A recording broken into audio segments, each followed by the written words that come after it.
Welcome to the Gone Fission Nuclear Report, your one-stop source for all the latest news from the Department of Energy's Environmental Management Program.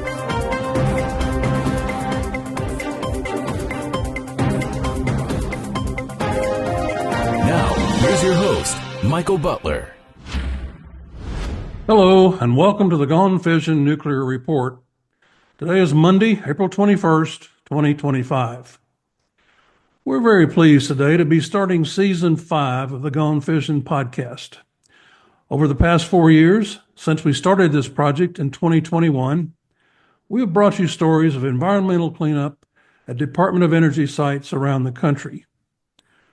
We've interviewed top EM officials, members of Congress, CEOs of government contractors who are performing the cleanup work, and guests like Tom Mason, director of Los Alamos National Laboratory, who gave us insight into a blockbuster movie featuring one of his predecessors, Robert Oppenheimer. We talked with Grace Stanke, the first Miss America to become a nuclear engineer. Grace has now entered the workforce and continues to use her platform to promote nuclear as a clean, reliable source of electric power. And who can forget the Osborne brothers in Portsmouth, Ohio, who sat down with us to talk about what it's like to work together as a family at a DOE cleanup site. We've featured the work of DOE's Office of Environmental Management and the thousands of contractor employees who carry out tasks each day aimed at cleaning up abandoned and contaminated sites for the Manhattan Project and the Cold War. A lot of progress has been made in the past 4 years. Hundreds of aging, unneeded buildings have been demolished. Soil and groundwater have been cleaned and monitored. And in some cases, hundreds of acres of federal land have been repurposed for new DOE missions or turned over to local communities for economic development purposes. At one site in Oak Ridge, cleanup has been a huge factor in supporting the nuclear renaissance, as dozens of companies have located on the former site of the Oak Ridge Gaseous Diffusion Plant. In the past year, Orano announced plans to build a new centrifuge gaseous diffusion plant on this land in what is being called the largest investment in Tennessee history. They will join companies like Centrus, who operate a major technology and centrifuge manufacturing center at the East Tennessee Technology Park. Centrus President and CEO will be our guest on today's episode. So we welcome you to Season 5, and we thank you for being a loyal listener or viewer of the podcast. You can expect more coverage of the DOE cleanup program in the weeks and months ahead. And in the coming months, we'll have a special announcement about some exciting new additions to the podcast. Changes that will broaden our appeal and increase our audience among leaders in the nuclear industry. Stay tuned for that. Oh, and one other point, a commercial of sorts. If your company would like to become a sponsor of this podcast, please reach out to me and let's talk. We have a well-informed niche audience that is highly interested in the DOE cleanup program. And the changes coming this summer will only increase the value of this podcast. Contact me directly to discuss this opportunity further. And if you are a viewer and haven't subscribed to the podcast, please do so now. Our guest today is Amir Vexler. Amir is President and CEO of Centrus Energy Group. Centrus is a key supplier of fuel for civilian nuclear power reactors, including low-enriched uranium and high-assay low-enriched uranium, or HALEU. Centrus is pioneering the development and production of HALEU, which is expected to be a crucial fuel component for both existing reactors and a new generation of advanced reactors. Centrus has designed, built, and operates the American Centrifuge Plant in Piketon, Ohio, based on a gas centrifuge enrichment technology. The facility is described as being the size of the Pentagon, a reminder of the massive size of the original K-25 plant in Oak Ridge. At the time it was built, K25 covered 44 acres and was the largest building in the world. So big that workers rode bicycles to get from one end to the other.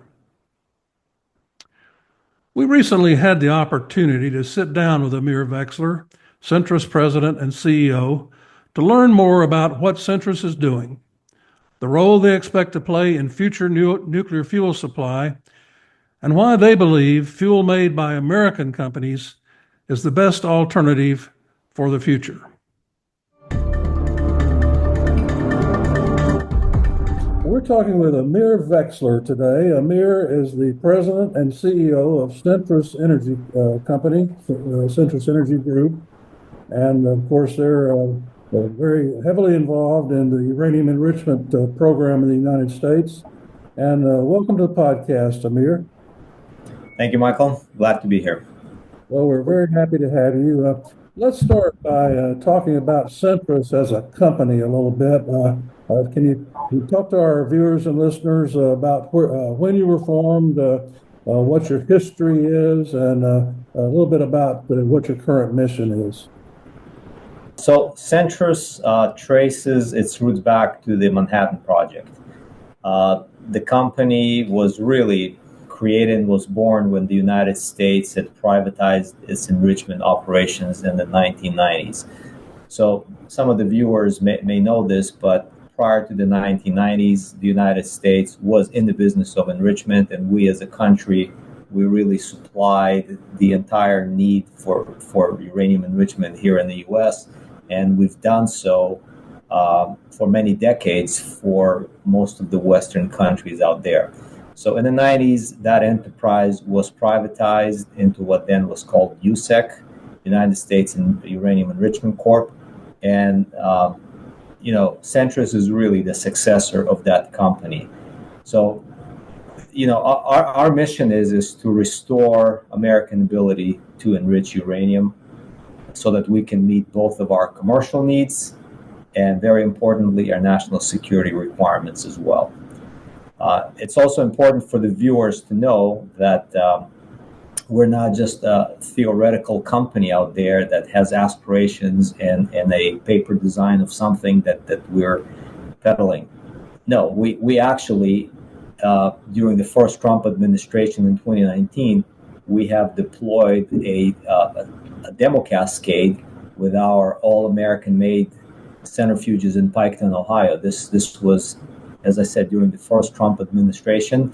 It's a demo program with Centrus, and since October of 2023, we have been successfully enriching HALEU, high assay low enriched uranium, so the high enrichment uranium.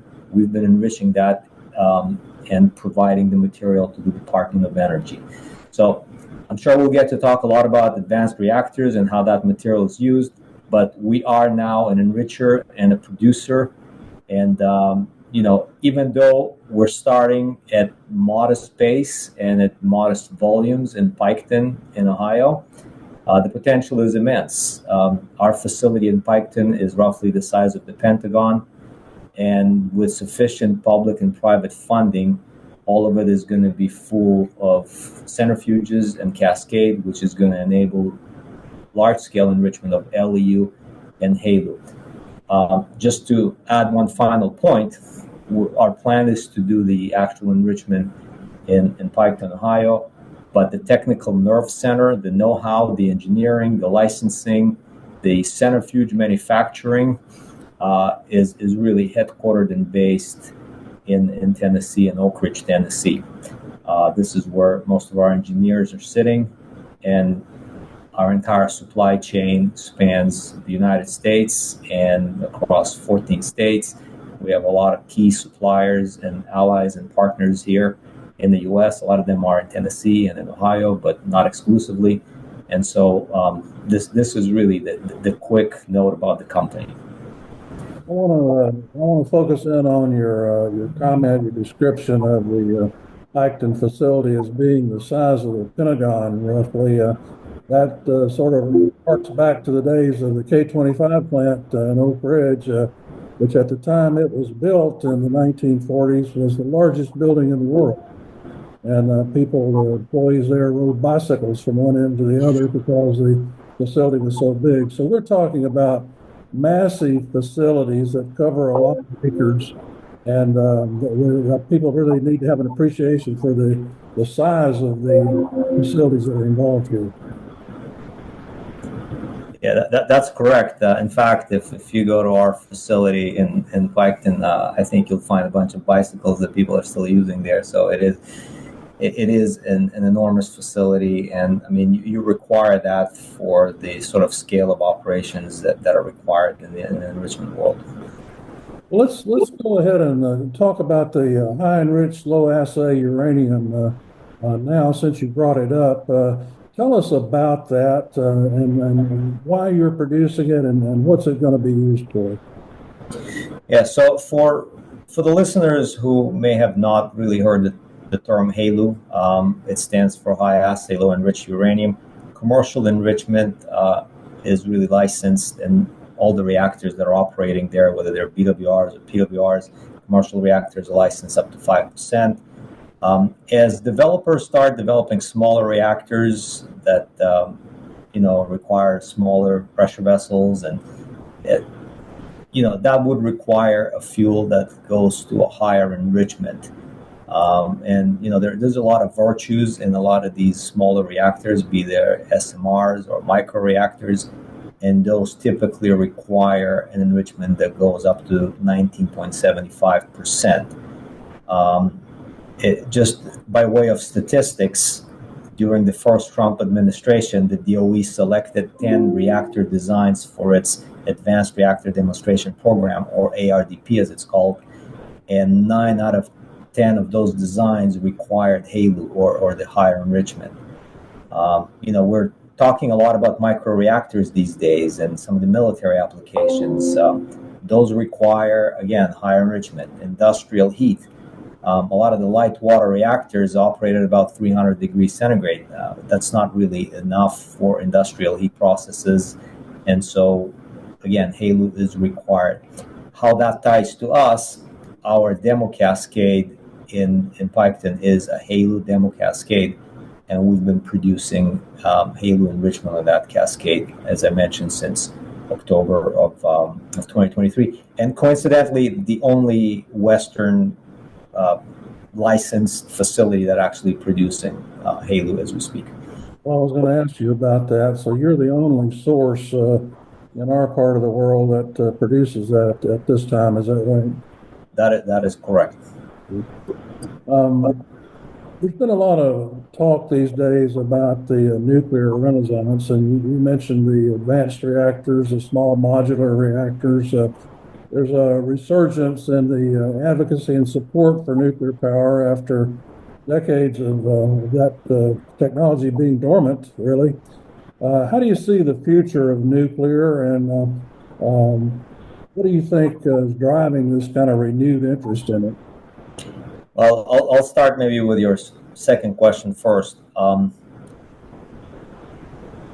think there's different drivers for that growth or interest in the U.S., and they're different from other countries. I think post-war in Ukraine, a lot of countries that were dependent on Russia for cheap gas have realized that really they can achieve energy independence only in one way, and it's not to be dependent on somebody else for their commodity. And so nuclear provides a very unique value offering there. You build a nuclear reactor, you're not really susceptible to fluctuations or availability of some of these commodities when you're able to store nuclear fuel for many reloads if you require that. And that gives you that sovereignty and dependence and the surety that you require. Now, obviously, it has other virtues that were known for many decades, like, it's zero emissions, a green technology, all the great things that we expect nowadays of a modern generation of power. And so I think those drivers have created an enormous interest around the world. I mean, you look at countries now that had moratorium on nuclear, they're kind of reversing it. Countries that were decommissioning nuclear power plants whether it's Sweden or Italy, who got out of it decades and decades ago, they now are, either restarting reactors or now commissioning studies or flat out are saying we're going to build reactors. I think a lot of it is driven by that fact. Look, I've known suppliers in Italy during the onset of the war. They had a serious problem with supply to the point where they couldn't afford to run some of their factories during the day. They had to do it off-peak hours, and that threw the entire economic base of the country into a loop. So countries realize that they need to have predictable, affordable, clean power in order for a healthy underpinning of their economy. And I think it's the same thing here in the U.S. That's a common thread to the interest in the U.S. So to answer your first question, we had several renaissances during my lifetime in our industry. I think this one is for real. There is huge government support for it, on both sides of the aisle. There is huge international support for it. So I predict and I foresee that there are going to be some major projects that are going to come through, and we're going to build a lot of plants, whether it's here in the U.S. or around the world. And the reality of the Renaissance is being helped also by the involvement of some of the largest technological companies like Google and Microsoft and others that are looking to the future of their data centers and the kind of power supply that will be needed to operate those. Yeah, if we needed more customers for power and if we needed more capital, this is the perfect combination with the requirements from AI and some of the investments that they're able to make in the energy and all of that in the nuclear energy source. And as we talked earlier, all of that growth needs to be fueled. And bringing it back to our business, most of the reactors, with the exception of heavy water reactors, which are a small percentage of reactors operating out there, almost all reactors require enrichment, and whether they're new reactors or old reactors, and all of that enrichment all of that commercial enrichment is provided currently by 4 or 5 enrichers, depending how you count. Centrus is the 5th one that is enriching at a demo scale, and it's sort of the same 4 enrichers that were decades around, and it's 5 enrichers that were decades around. My prediction is going to be like that for a while as well, and they will have to ensure that all of that growth in fuel demand is supplied and answered. Let's turn to another dimension of this topic. You and your company are very concerned about the fact that most of the enrichment capacity in the world belongs to other companies, foreign, state-owned entities, Russia, China, Europe, while you, on the other hand, are promoting the idea that we need more domestic uranium capacity, enrichment capacity, and that's what you're providing through Centrus. Why is that important? And give us your take on why the domestic capacity is the way we need to be going. I think a good way to answer that question is to actually answer it with a question first, is why is almost the entire enrichment capacity in the world is owned by other governments ultimately?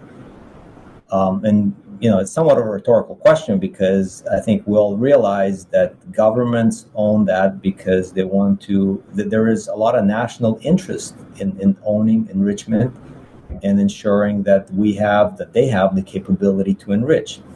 And that interest comes in 2 forms. Number one is we want to make sure that the countries that own enrichment, they make sure that they don't own anybody else, that they don't depend on anybody else for their energy needs and their ability to satisfy energy on their grid. Secondly, and most importantly, I think, is national security. So, there are critical missions out there, which includes treating, production, and naval reactor fuel that require a U.S. origin technology. And, you know, nobody else can satisfy that but an American company with a U.S. technology. And this may also include in the coming years military sort of HALEU-fueled microreactors. So really, the two reasons is national security and energy security for our country. You know, many people will say, well, what's the problem with getting your enrichment for a company that is owned by a different country? I have nothing but respect for those companies and those countries, and I really don't have any issues with them enriching. And I mean, we should all be able to supply the market. But when we're in a situation where there is funding available to stand up an American supply of enrichment, I do believe that has to be an American technology that is going to be able to check all the boxes that I mentioned earlier, which is energy security by American technology and our national security needs. Well, let's talk about one supplier in particular that's gotten a lot of attention lately, and that's Orano. Orano is building a new centrifuge enrichment plant in Oak Ridge. They've announced plans for that. And it's being called by the governor of Tennessee the largest economic development investment in the state's history. Orano is French owned, and I wonder if you see them in the same category as other foreign owned sources that you're concerned about, even though their plant will be located in the U.S. and Oak Ridge. Yeah, so just to clarify, and I say this sincerely, I have the utmost respect for all of our competitors, and particularly for Orano. I think they're a wonderful company with a great leadership team. They have a great history of supporting the market here in the U.S. and in Europe. So I don't really have anything that would classify as concerns. But I will go back to the statement that I made earlier. That they ultimately are majority owned by the French state, and that there will, if there is availability of government funding, which there is, and it's meant for a certain purpose, is to ensure that we have our own supply and ability to enrich uranium in this country, which is very important. In my opinion, the citizen, the taxpayer, gets an exceptional value with an American technology, with a supply chain that is entirely located in the United States, with a company like Centrus. One thing that the viewers or the listeners need to understand, that one of the biggest distinctions between a U.S. company, a U.S. technology, and the European company is we're talking about classified technologies here. So by the very definition of these technologies, whether it's a European enrichment technology or an American technology, these are classified and they're well guarded. By very definition, the supply chain, the engineering, and all of that sensitive know-how work needs to be done in the countries where, you know, it's developed and where it's guarded. So if Orano is successful, we need to understand that, or if Urenco is successful, we need to understand that the centrifuges and all the engineering and everything else that's associated with it and the entire supply chain to manufacture all of this is going to be done in Europe. We're going to be spinning the centrifuges here, but all of the engineering, the brains, the capability, and the knowledge is going to be done somewhere else. Orano and Urenco co-own a company called ETC. ETC is the engineering company, employs about 1,000 people, that's headquartered in the Netherlands, and they do a really good job in producing, engineering, building these centrifuges. And that's what's going to happen. That's where it's going to be built. We present a different value offering here. Our centrifuge engineering capability and manufacturing is headquartered in Oak Ridge, Tennessee, and it's built on American technology. So you can very well see where the distinction is that I'm trying to draw ourselves to. And hey, by all means, if Orano wants to build an enrichment facility, I have zero problems with this. Orano had a great plan for that with Eagle Rock 15 years ago.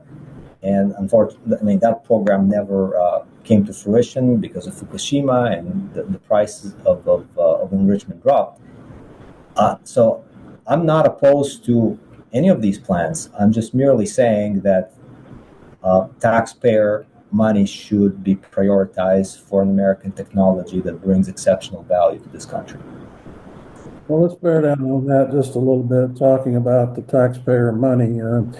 Congress has appropriated about $3.5 billion to DOE to help jumpstart the nuclear fuel production. How would you like to see that money spent? What should we be doing with that money to jumpstart domestic production and give the taxpayer the value that they need for it?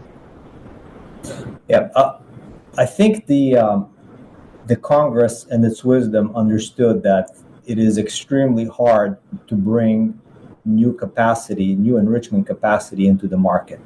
And as you phase out the dependency on Russia, which we've had for decades, you really need to help somebody financially to bring that new capacity into the market.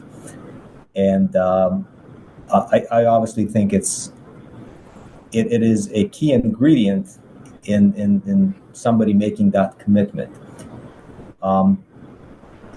There's a difference between a company like Centrus and other established companies where they have the economies of scale and perhaps don't have some of the first-of-a-kind focus that we have. Ultimately, I believe that this money should be used to enhance competition, which means after this money is spent, there has to be more competition in the market than less competition. The majority of the money should go to an American enricher, which I represent, and the end result would be an added competitor that is able to serve both commercial and national defense needs. If we think of the alternative, if Centrus is not in the market for whatever reason, and obviously the Russians have been banned, and it looks like, by the way things are going now, the Chinese are not going to be in the market either with 125% tariffs and counting up. The market, the commercial market, is really going to have two enrichers that share the same technology, the same ETC technology, and the same centrifuge design technology that's with a common manufacturer. I do think that somewhat is not preferable for the commercial market and presents somewhat of a risk in that we really are putting all of our eggs into one basket. In other words, all of the Western reactors are now going to virtually depend on two companies with a single technology. So from a commercial standpoint, that is not where I want to be as a utility customer. I want to have more competition. And so back to your question, Michael, I think the majority of it needs to be spent to enhance competition and to basically also be able to answer the call on national security. And the only company that has the ability to do that at this point in time is Centrus. Amir, how bullish are you on the market, the future market for enriched uranium? We haven't had any new enrichment facilities built in this country in a long time, and now there are several on the horizon. And we've been depending on these foreign sources. How do you see the need for the growing need for enriched uranium over the next few years or decades? That's a good question.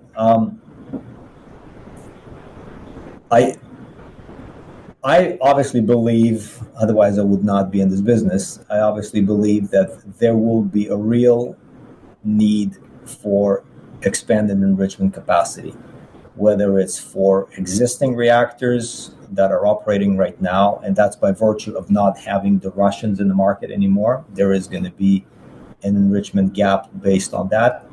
And I truly believe that there is going to be a growth. So once again, it doesn't matter if the growth comes from microreactors, small modular reactors, light water reactors, advanced reactors, HALEU, LEU, whatever that enrichment flavor is, whatever the reactor flavor is, there is going to be a demand for new enrichment capacity, period. I will go even as far as saying that since it's a global market, regardless of where these reactors are built, there is going to be demand for that enrichment. So I do believe that there is going to be, and we're already seeing it, new enrichment capacity demand on the market. Obviously the difficulty is how do you make a huge investment in a facility without some of these bankable commitments that have yet to come in. I mean, that's an important part that we need to work together with customers and hopefully with the continued support of the DOE. Well, we're closing out this interview for today, but I want to give you an opportunity to talk to our viewers and listeners directly. Is there any other message that you'd like to leave with us about the company and its plans for the future? Yeah, so the message that I want to leave the listeners with, we want to be world leaders in nuclear power. I know we're not going to be able to be world leaders in nuclear power if we do not have our own capability and our own technology to enrich its fuel. In my mind, that's a key element, and that's an important element towards being a world leader. We have to have the ability to design and build these centrifuges and advance that technology and assume a leadership position when it comes to all of that. So Centrus's existence and continued success is critical to the American leadership mission.